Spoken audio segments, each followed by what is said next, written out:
Welcome to the Real People podcast, where we use our minds to analyze matters through conversation from the positive male perspective. Here are your hosts, Doug and 12. This is our second podcast, our second episode of Real People Podcast. Today is going to be something very important, something that we can always relate to. We want to make sure that all our topics are relatable, something that hits home to all of us as human beings, regardless of our personal experience. And today's podcast is specifically about outgrowing people in relationships. Right, old friends that they typically we've all had friends that we've known for a long time. I think the toughest part with that is that just because you've been friends with somebody for 20 plus years or 30 plus years or 10 years or whatever the number may be, it doesn't mean you guys are growing in the same path. And I think that's what this conversation is all about. It's just there comes a point in time to where we got great memories, just doesn't mean we're in the same space. Yeah, sometimes every relationship in its nature has a season. Absolutely. For some, that season could be eternal. Yeah. It's meant to be a lifetime for some. Absolutely. It could be through periods of your life. You might have had a bond through a person because you worked the same job as them, or you played on the same sport as them, or you were involved in the same activity, or you were involved with an individual during that time of your life. But paradigm shift, things change, perspectives change, positions in life change, and most importantly, your mindset changes. It does, and those are the things that really separate us when we grow and we grow away from people. And sometimes the biggest challenge in growing away from people is really when we want more for ourselves and we have a desire to be more successful, and you run into people who make excuses for their life or for the things that they have, and sometimes shame you for being successful and want more. It really starts to divide a wedge in between the purity of their relationship. And I know I've lost some friends that way. That's a big word though, like purity. That's a big word, because friendship in its nature should be pure anyway. So if we are friends by definition, I personally feel like, and I'm not telling you I'm the authority on friendship or anything along those lines, but I'm a firm believer in, if you are truly my friend, and you and I have had this conversation previous to this, but of course in a positive light. So let me clarify that as well. But at the same time, we've had this conversation to where if you see me doing wrong, and and you by definition say you are my friend, right? And you let me do wrong and don't say nothing, I don't know if that's truly a friend, right? Because you're letting me kind of, in a certain extent, self-destruct. You can't just let me sit back and self-destruct. And I might be putting that in the wrong context, but I sometimes you need somebody to tell you, hey man, look, this is how you're looking, or this is what you're doing. You need somebody to pull you back or pull the reins in, because you can easily get caught up into doing something crazy. Over time, you especially for me, because I'm getting a little older now, you start to see people around you that, to a certain extent, like to see you engage in the buffoonery. They want you to get out here and act a certain way, or do certain things, or act, kind of be the person you were instead of letting you be the person that you are. And that makes it tough at times. Do you know what I mean? Because that's when it's time, like, I got to fall back from this individual. I know exactly, like in my case, because I do things in media, become a public figure, and even just in the slightest way, how people that consider themselves as friends, but really more on the shady side, or somebody might be speaking, they be like, I mean, who mad? Then they be like, not to them, oh man, who mad? They try to, they in a way, they try to reduce you back to this space, into this place where they once knew you, almost to diminish you and be like, well, you're not really who you are now. You're really just this. And keeping you where you were. Yeah, and it really make you question, are these people really your friends? Are these people invested in what's best for you? Are these people cheering for you? Yeah. And a lot of these people are the ones that's asking you for help, asking you for the hookups on things. And this is how they secretly feel about you. Well, it's all good till you say no though. Like when they're coming to you and they're saying, I need you to do this, I need you to do that, and you're saying yes, right? That's a different dynamic. And from that standpoint. Because when you're saying yes, then it's all good. But when you say no, that's when the nonsense comes out. It's all good until you say no. Well, I think it's posed a good question, and I'll ask you this. So, what are some good signs of a healthy friendship? Knowing that what since of course we talking about outgrowing people, but not to get too far into the process. What are some of the things that we need to identify are good traits in a positive friendship, and those negative things we need to look for so that we can start making them decisions? That's a good question. It's a tough question. Only because of the fact that friendship is different for everybody.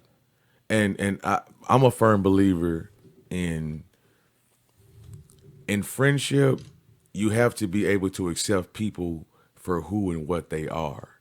And you have to accept them for where they're at times. It doesn't mean you don't have an opinion and you can't express that opinion.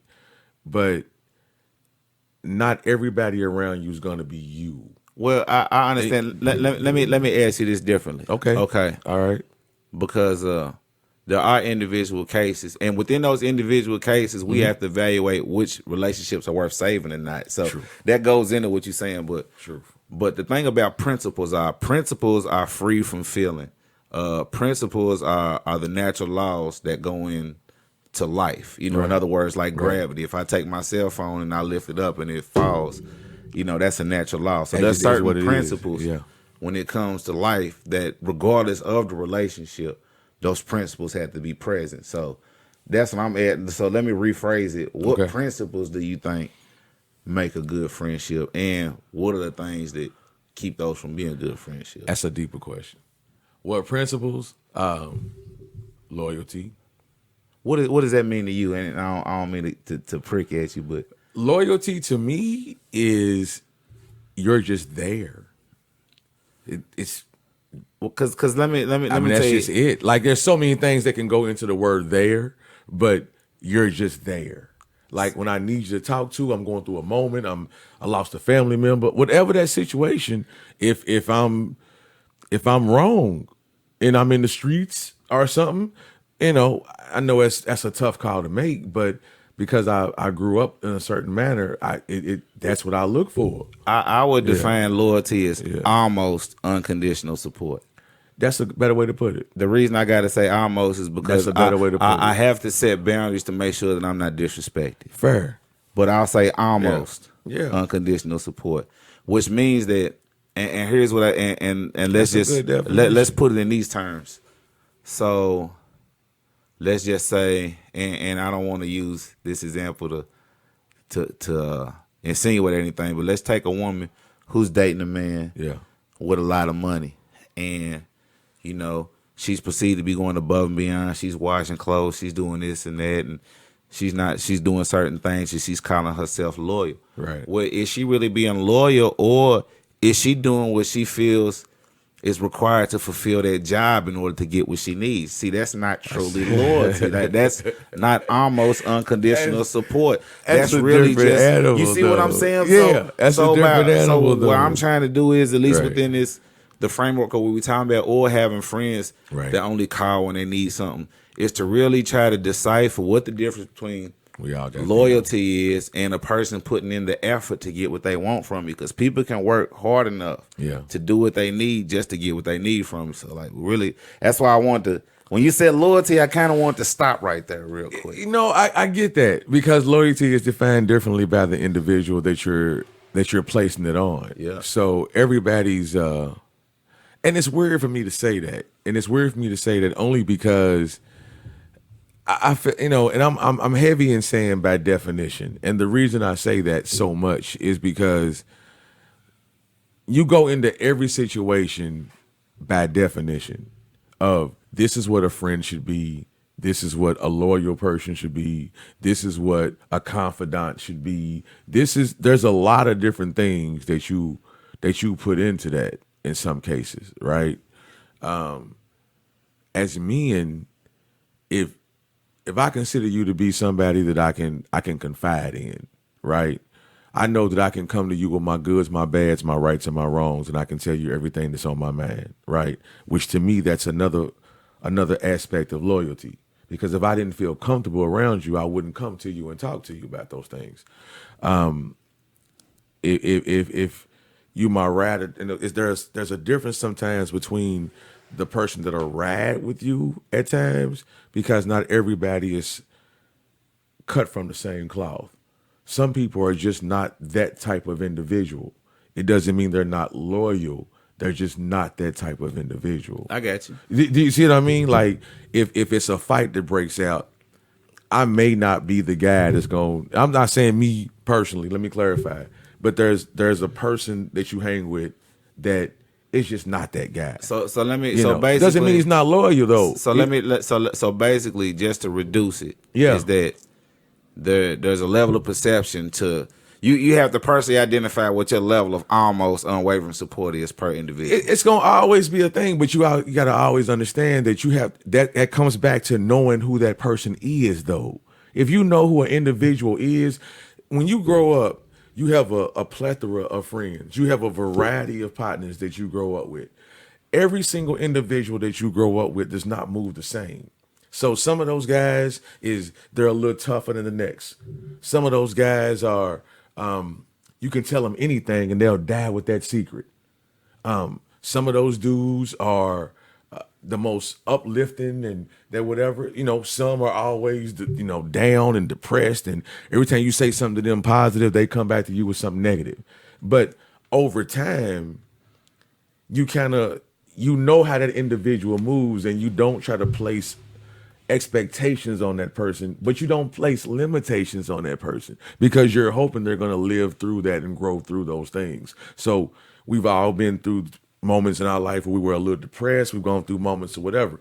So some people around you, which is kind of back to where we kind of started, which is the truth of it all, is some people around you want to keep you in a certain space, or like you were saying, that when you start to prosper in life and go through certain things, those are the individuals that find, well, I remember when you was in third grade and you got beat up by Lil Monty on First Street. Like, what does that have to do with me as a 40-year-old man, though? Like, you trying to say that's what? And I'm just saying, but you have people that no matter what you do positive, they always want to take you back to that one negative experience that you had in your life that everybody goes through. Well, right? I'll just say this then, and then we'll move forward. But that person isn't a friend. That's not a friend.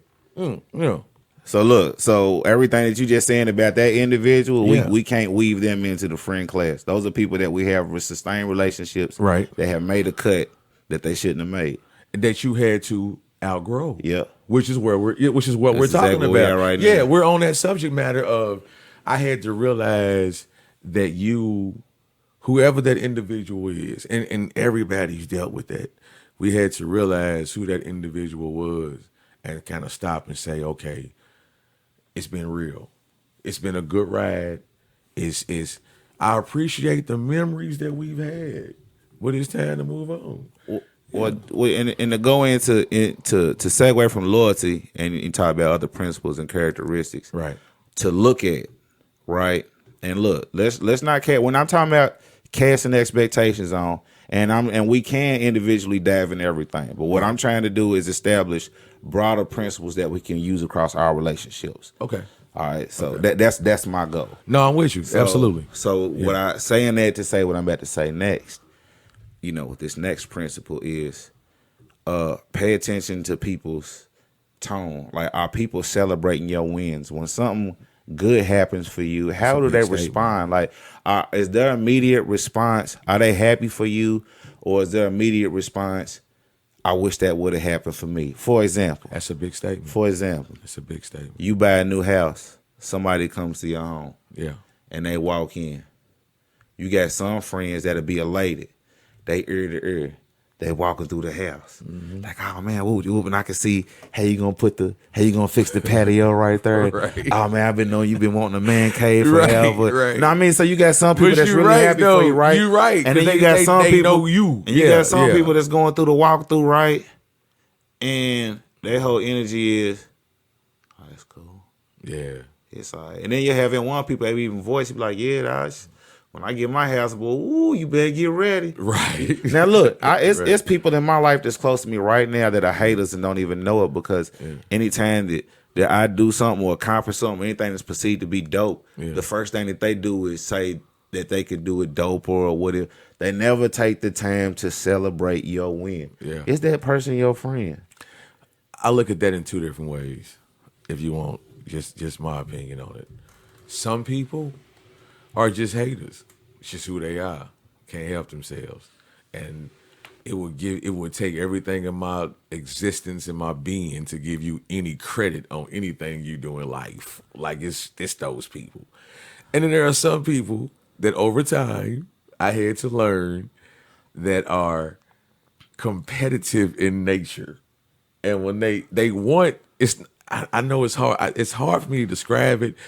I've just seen so much at this point that I've seen people who they'll come in and they'll look at your home and they'll go, bruh, like, this is all right. And then they'll go, boy, when I get one of these though, boy, this is what I'm gonna do. And it's not even that they're hating.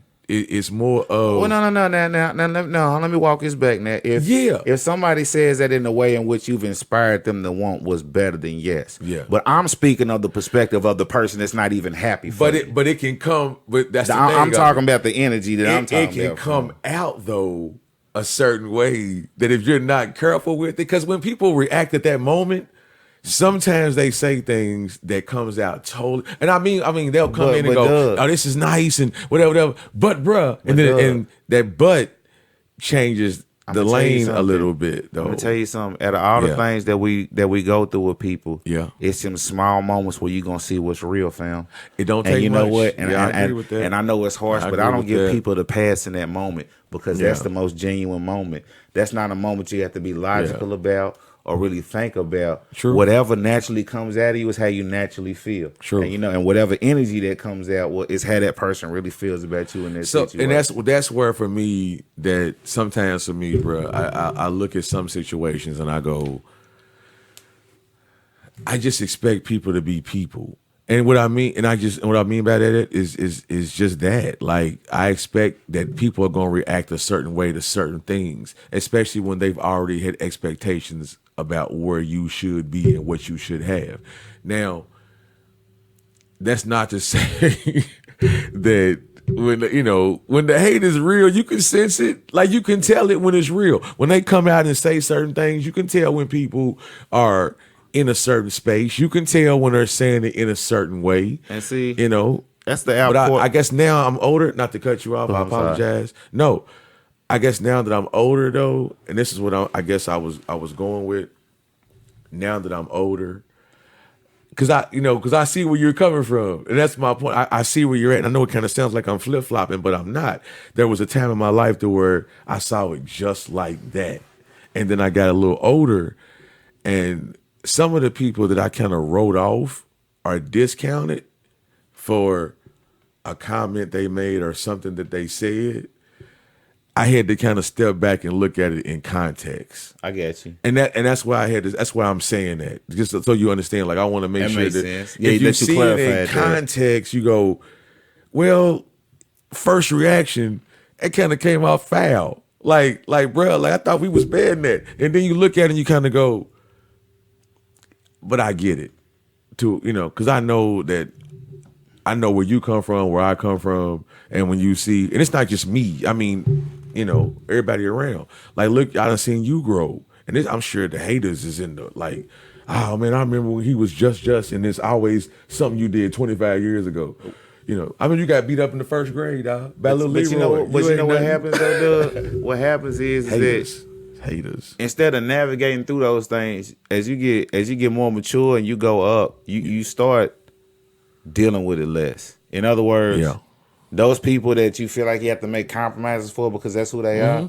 Well, I have made a conscious decision to only deal with people that feel the same way about me I feel about them. So I had to cut and you know off. what? So that's cut the you outgrowing part. And you know what? And that's cut the you reason I off. want to reiterate is because you're doing a good job of explaining things, and some people could perceive certain things as like making excuses to like keep people, and that's true. That's not but that's not what you're saying. That's why I'm bringing it back. No, but that's truth, because that's truth. A lot of what you're explaining is okay. These are the reasons why that we facilitated these relationships for so long. And I've been knowing, if you know somebody over time, you've gone through things with that individual. You know that some things are just part of their makeup. The older you get with people, you just start to understand that those individuals are just who they are. They're flawed. But I also understand that I'm flawed. And I know that some things that same person could look at me and say, you know, I don't like the way you do this.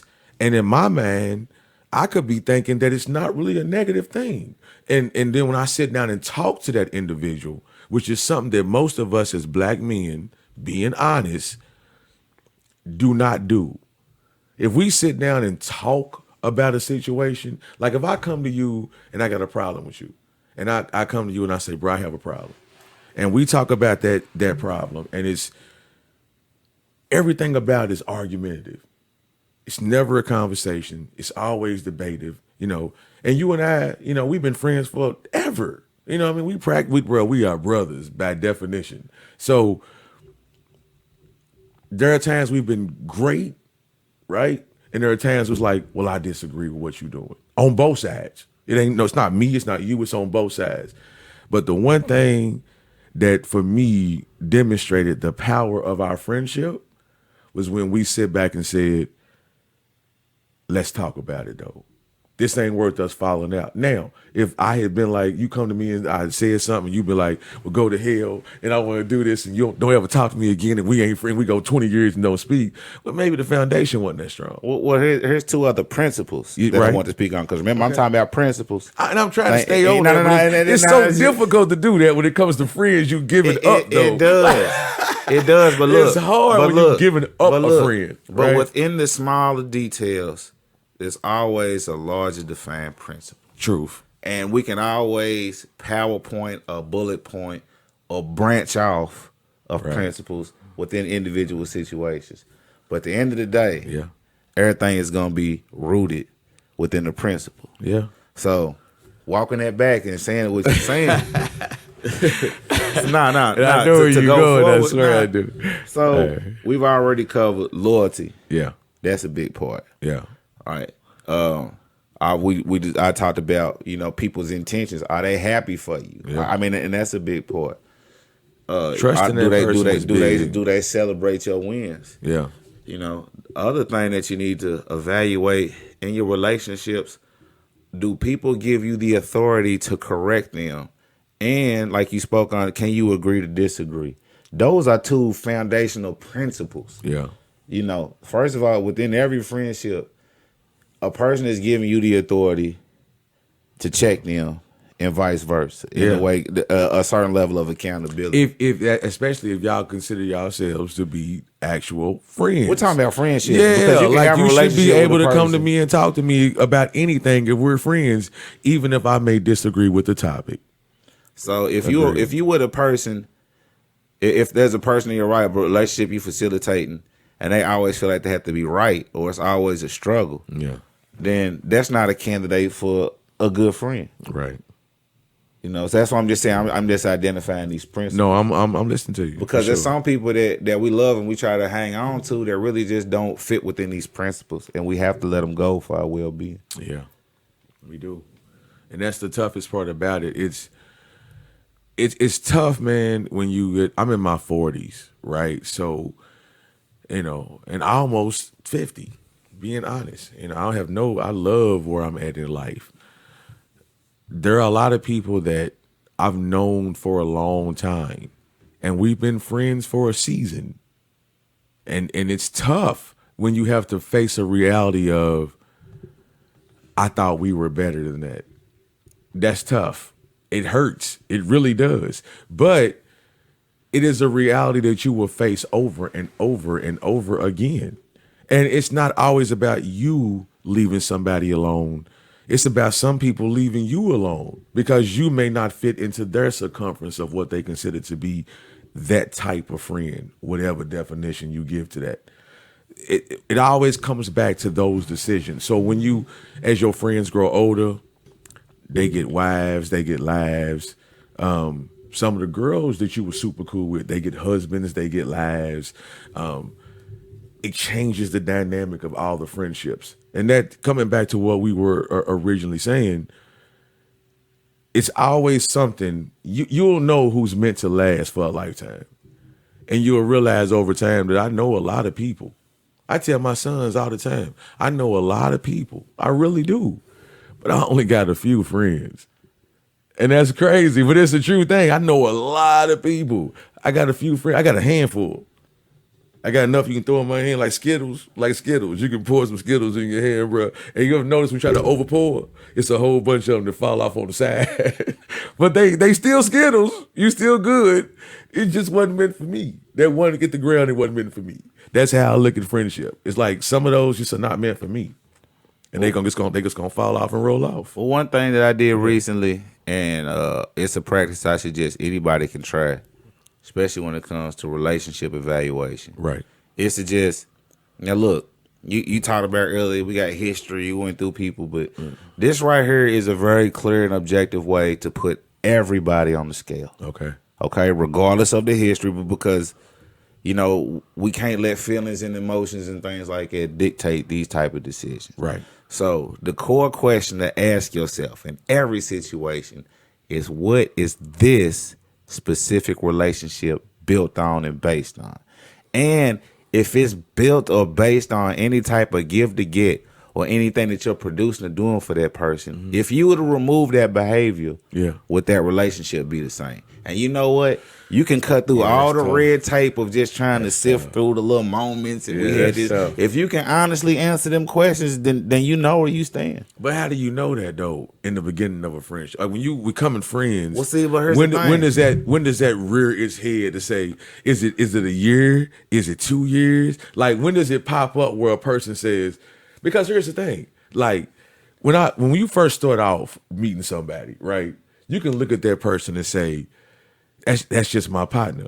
That's just my dude. You do our thing. Now, somewhere along the way, and we've witnessed this firsthand with a lot of people, not you and I. I'm saying with a lot of people, somebody blows up. Somebody gets an opportunity. They're a ball player. They're a doctor. They're in our situation with all of us, a rap artist. Not one, but it's a bunch of us in our group that have get deals and the whole thing. My point with that is this: people will change their perspective once those things occur. So you may be 5, 6, 7 years in before you get something that's gonna bring the ugly out of other people. It's true. So how do you handle that? I mean, because that's tough. That's tough because now we invested. So that's what I'm saying. Like, how do you deal with that? I mean, look, I'm gonna tell you this: if you're not able to decipher, make these tough decisions, you'll never be a Fortune 500 CEO.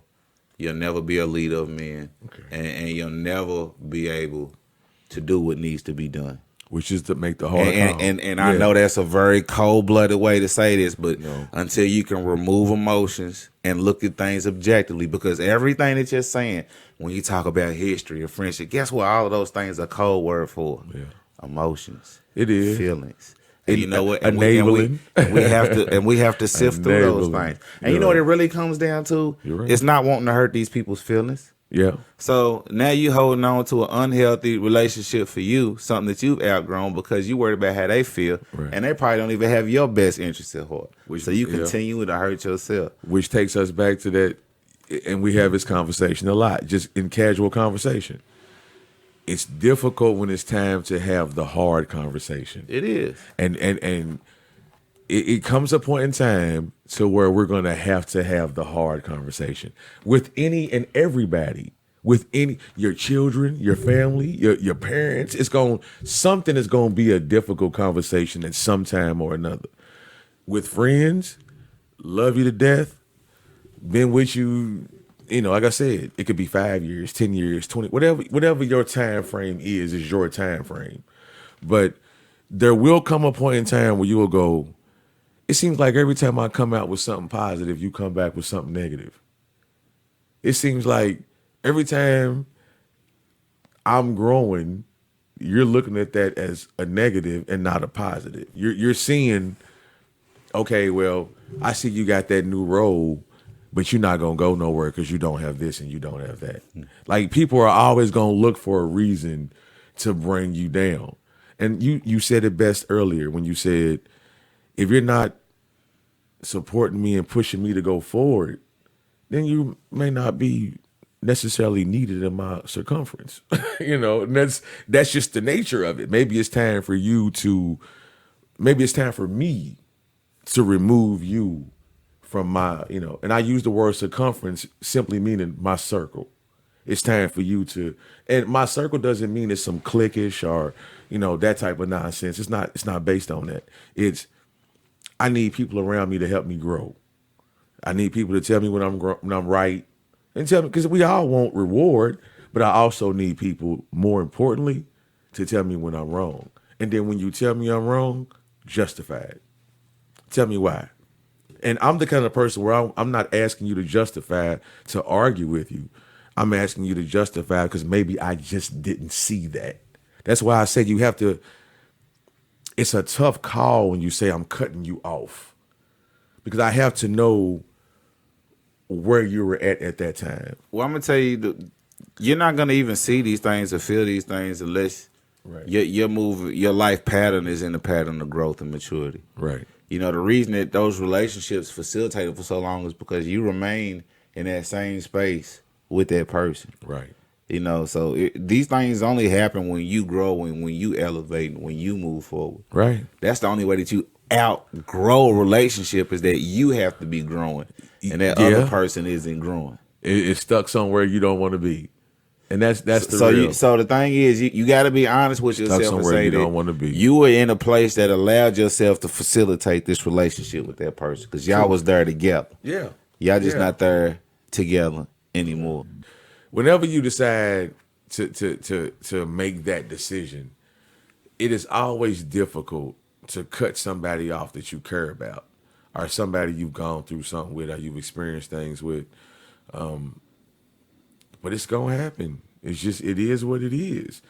And it's funny to me. My grandfather always told me, bro, and that was the male figure in my life when I was growing up, and he always said to me, it's you're gonna have a lot of people that know you, that that you're associated with, but at the end of the day, when it's all